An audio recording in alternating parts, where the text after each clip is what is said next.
अस्सलाम वालेकुम। आज का हमारा टॉपिक है द पाकिस्तान रेजोल्यूशन 1940 यानी कि करारदाद पाकिस्तान 1940। इसे करारदाद लाहौर भी कहते हैं और ये पाकिस्तान अफेयर्स का लेक्चर नंबर 22 है। तो बरतानवी कानून साजी से तो यही लग रहा था कि हिंदुस्तान के मुसलमान सिर्फ और सिर्फ एक अक़लियत यानी माइनॉरिटी बनकर रह जाएंगे। इस तरह वो अपने बुनियादी हकूक़ हासिल करने से कासिर होंगे। वो हिंदुस्तान की मुकम्मल आबादी का सिर्फ और सिर्फ चौथाई हिस्सा और ज़्यादा से ज़्यादा तीसरा हिस्सा बनने की यानी कि कैपेसिटी में थे और इनकी तादाद हिंदुओं के मुकाबले में बहुत कम थी।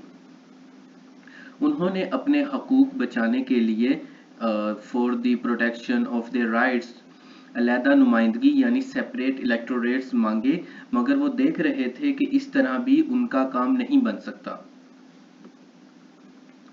तो लिहाजा अब हिंदुस्तान के मुसलमानों को अलहदा वतन चाहिए था, क्योंकि वो कांग्रेस का रवैया देख चुके थे कि कैसे 1937 के इलेक्शन में 1937 के इलेक्शन में जब कांग्रेस जीती थी तो उन्होंने किस तरह अपनी मर्जी चलाई थी और किस तरह से हिंदुआना सोच को, हिंदू सोच को और तहजीब को यानी सिविलाइजेशन को आम किया था, उसको बहुत ज़्यादा प्रमोट किया था। और ये सब कुछ आपको पिछले लेक्चर्स में बताया जा चुका है। इसके अलावा अगर हम बात करें इलामा इकबाल की, तो इलामा मोहम्मद इकबाल अपने अलाहाबाद के खुतबे में भी अलग वतन का ख्याल पेश कर चुके थे। मुसलमान आप सल्लल्लाहु अलैहि वसल्लम के बताए तरीक़ों से ज़िंदगी गुजारना चाहते थे और वो आज़ादी से अपने मामलात चलाना चाहते थे, लिहाजा सिर्फ एक अलग वतन ही उनको ये सब कुछ दे सकता था। बात हो तकसीम बंगाल, उर्दू हिंदी तनाज़ा, हिंदू मुस्लिम फसादात, दो कौमी नज़रिया और फिर कांग्रेस का इलेक्शन जीतकर हिंदू मज़हब को फैलाना और वंदे मातरम के एंथम को स्कूलों में चलाना और विद्या स्कीम लेकर आना और हिंदू एजुकेशन सिस्टम को आम करना, हिंदू स्टोरीज़ को आम करना, यानी कि सिर्फ हिंदू सिविलाइजेशन का ही प्रचार हो और मुस्लिम सिविलाइजेशन और बाकी जो है उसके अंदर कुछ इस तरह से घुल मिल जाएं कि बाद में क्या फ़र्क पड़ता है कि नाम का मुसलमान है, नाम का सिख है, नाम का ईसाई है, होगा तो वो हिंदू ही। और इस तरह से दूसरी नस्ल के बाद तीसरी नस्ल के बाद तो बिल्कुल ही हिंदुइज़्म आ जाएगा। तो इस तरह से मामला चल रहे थे, तो फिर अलहदा वतन के बगैर गुजारा मुमकिन ही नहीं था। तो अगर हम बात करें ऑर्गेनाइजेशन की, तो सबसे पहले जो क्लैरिटी ऑफ माइंड है मुस्लिम के अंदर वो आ चुकी थी। और अगर हम बात करें डेट की, तो 22 मार्च से 24 मार्च तक ये सेशन हुआ था मुस्लिम लीग का लाहौर के अंदर। और इसके अंदर सर शाह नवाज़ खान थे और बहुत सारे मुस्लिम लीडर्स थे जो यहाँ पर आपको बताए जा चुके हैं, आगे भी यानी कि आपको बताए जाएंगे। तो ये सब उसमें शामिल थे। और इसके अलावा एक खासकर ट्रेजेडी हो गई थी, यानी कि जो खास सर थे वो खाकी लिबास पहनते थे जैसे कि आज इंडियन पुलिस का यूनिफॉर्म है। तो वो इस तरह से परेड कर रहे थे, तो उनका सामना हो गया था आर्मी के साथ और वहाँ पर उनकी झड़प हो गई थी और कई लाहौर के अंदर बंदे मर गए थे। और ये वाकया हुआ था आई थिंक 19 मार्च को और उसके बाद 21 मार्च को जिन्ना भी वहाँ पर आए थे। और जो खासकर ट्रेजेडी है वो ब्रिटिश गवर्नमेंट ऑफ पंजाब ने डिसाइड किया था कि बैन किया जाए इनको और उधर से फिर रिजिलियंस होगी और इनके दरमियान झड़प हो गई। तो उसके नतीजे में बहुत सारे लोग मारे गए, तकरीबन 50 के करीब इंजर्ड हुए थे। तो एट द एंड ये रिजल्ट था कि मुस्लिम लीग के लीडर्स ने कहा कि हम इस मामले को थोड़ा आगे लेके चले जाते हैं, लेकिन कायद आज़म ने कहा नहीं, हम ये लाहौर का जलसा ज़रूर करेंगे। यहाँ पर एक मेमोरी है मुस्लिम लीग के पॉलिटिकल वर्कर्स की और यहाँ पर आई थिंक ये एक पॉलिटिकल लीडर है, इनका नाम नहीं ज़हन में आ रहा, आगे मैंने इनकी पिक्चर शो की है और ये कायद आज़म के सामने यहाँ पर खुतबा दे रहे हैं।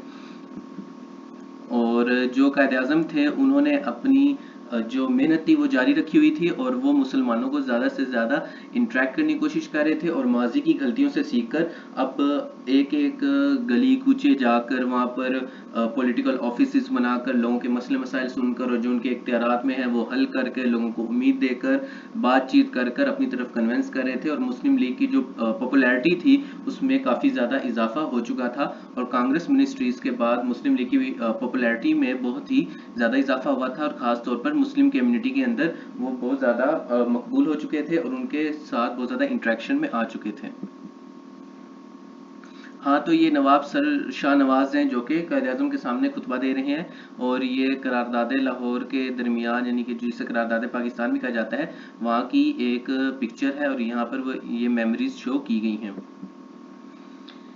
इसके अलावा वहाँ पर जो जो लोग मौजूद थे वो सारे यहाँ पर दिखाए गए हैं यानी कि Nawabzada Liaquat Ali Khan, sir Sikandar Hayat Khan, Raja Sahib of Mahmudabad, Maulvi A के फजलुल हक।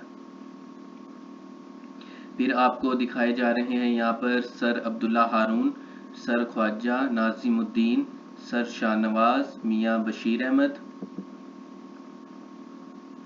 इसके अलावा हमारे पास हैं चौधरी खलीलुज़्ज़मान साहब, फिर हमारे पास हैं नवाब मोहम्मद इस्माइल खान साहब, फिर हमारे पास हैं नवाब बहादुर यार जंग साहब, फिर हमारे पास हैं सरदार औरंगज़ेब खान। ये सारे मुस्लिम पॉलिटिकल लीडर्स हैं जिनको हम किताबों में पढ़ते हैं तो आज आप उनको देख भी रहे हैं। और हमारे पास थे सर अब्दुल्ला रमनिश्तर, हमारे पास थे काजी मोहम्मद ईसा, हमारे पास थे आई चंद्रेकर, हमारे पास थे मलिक बरकत अली। तो ये तमाम पॉलिटिकल लीडर्स थे। इसके अलावा और भी बहुत सारे थे जिन्होंने वहाँ पर पार्टिसिपेट किया था और अवाम में जोशो जज्बा पैदा किया था। और अगर हम कायद-ए-आज़म की बात करें तो जब वो अपने खुतबे में बात कर रहे थे तो उन्होंने सीधा सीधा बयान किया दो कौमी नज़रिया जो कि आपको कई दफ़ा पहले भी पढ़ाया जा चुका है। उन्होंने कहा कि ये जो हिंदू हैं और मुसलमान हैं ये आपस में एक साथ इकट्ठे नहीं रह सकते और उसके पीछे जो बुनियादी वजूहात हैं वो आप बेशक उर्दू हिंदी तनाज़ा ले लें, आप कल्चर के ऊपर बात कर लें, सिविलाइजेशन के ऊपर बात कर लें।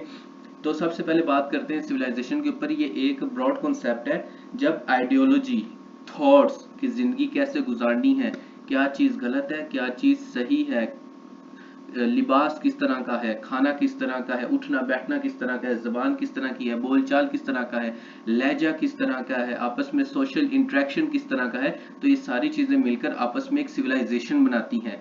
तो हिंदू सिविलाइजेशन और मुस्लिम सिविलाइजेशन आपस में बिल्कुल एक दूसरे से अलग हैं। अब मैंने आपको सिविलाइजेशन का कॉन्सेप्ट दिया है।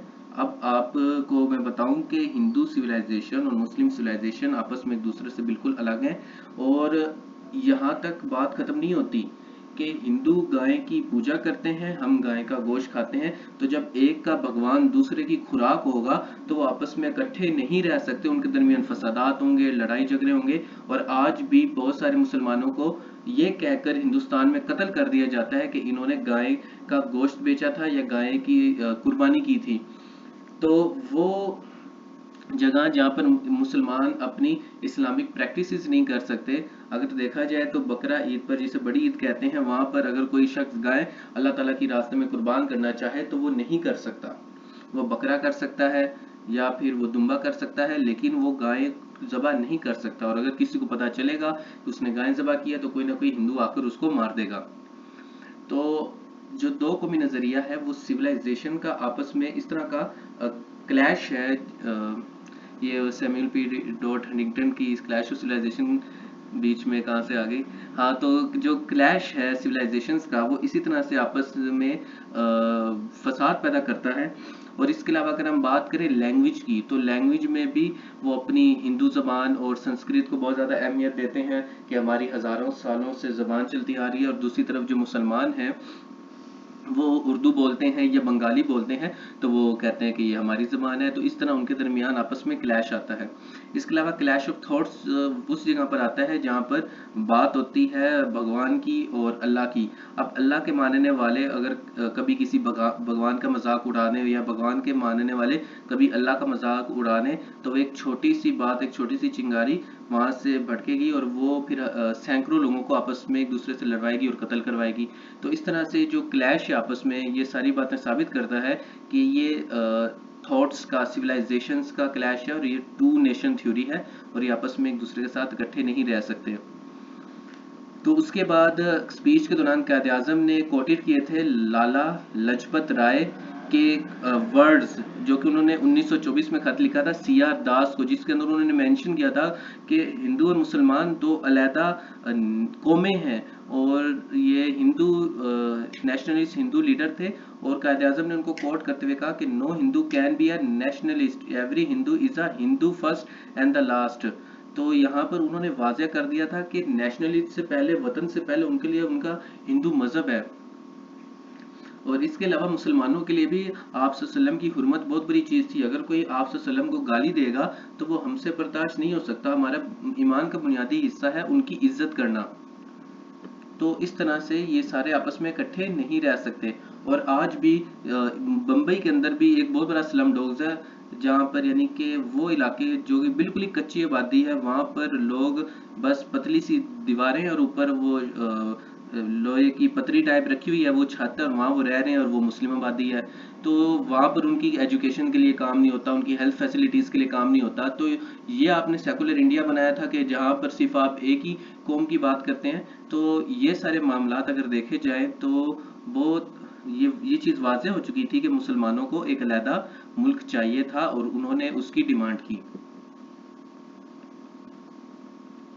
इसके अलावा अगर हम बात करें मौलवी ए के फजलुल हक की, जो कि चीफ मिनिस्टर बंगाल थे उस टाइम, वो उन्होंने मूव किया था वहाँ पर और उन्होंने अपनी स्पीच दी थी जो कि बुनियादी पॉइंट्स के ऊपर थी। और इसके ऊपर बहुत पहले से काम हो रहा था, मुस्लिम लीग इसके ऊपर काम कर रही थी। और अगर आप इलामा इकबाल के अलाहाबाद खुतबे से लेकर अब तक आए स्टेप बाय स्टेप, तो आप देख सकते हैं कि 1935 के एक्ट में भी कोई बात इस तरह वाज़ेह नहीं हुई थी। 1935 का एक्ट आया, 37 में इलेक्शन हो गया, यानी कि 1935 में एक्ट आया और 1937 के अंदर इलेक्शन हो गए। तो इलेक्शन के बाद कांग्रेस की मिनिस्ट्रीज बन गई, उसके अंदर जो उन्होंने किया वो आपको पिछले इलेक्शन में बताया जा चुका है। तो वो सारे मामलात के बाद ऐसा हो ही नहीं सकता कि हम आपस में इकट्ठे रह सके, हमें एक अलहदा वतन चाहिए।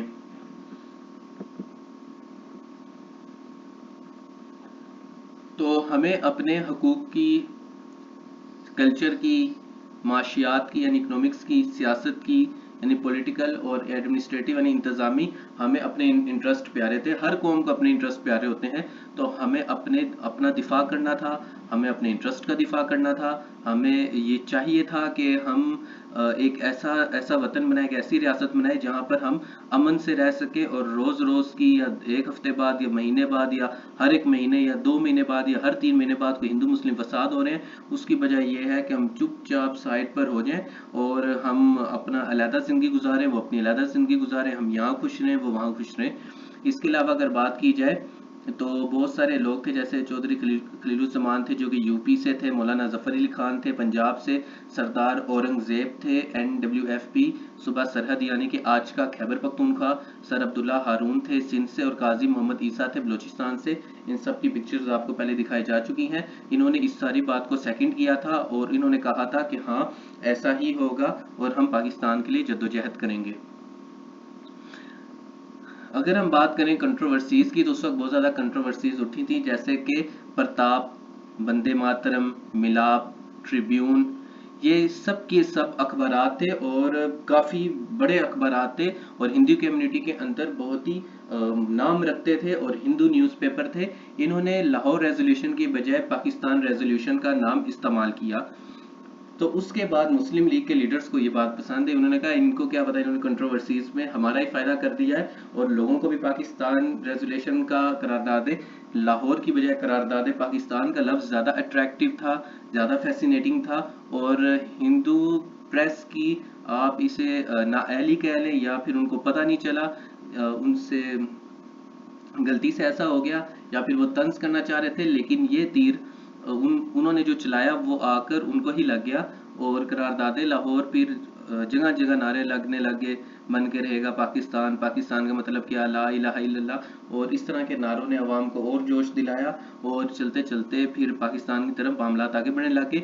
इसके अलावा एक और अहम बात है कि वहाँ पर स्टेट्स का लफ्ज़ इस्तेमाल हुआ था, यानी कि आज का पाकिस्तान अलहदा मुल्क हो और आज का बांग्लादेश वो अलहदा मुल्क हो, यानी कि दो अलहदा स्टेट्स की बात हुई थी, लेकिन उसको एक सिंगल स्टेट कंसिडर कर लिया गया।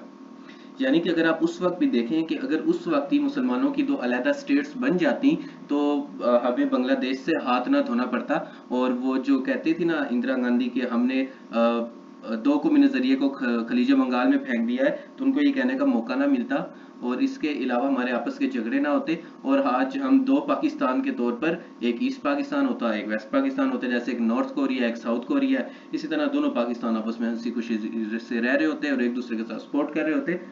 लेकिन चले कोई बात नहीं, लेकिन वो स्टेट्स के लफ्ज़ को उन्होंने गलती समझ लिया, उन्होंने सोचा कि सिंपल स्टेट था, तो बाद में फिर इस तरह से एक ही बड़ा पाकिस्तान बन गया, जो कि दो अलग-अलग हिस्सों पर था, जो आज एक बांग्लादेश है और दूसरा इस्लामी जमहूरिया पाकिस्तान है।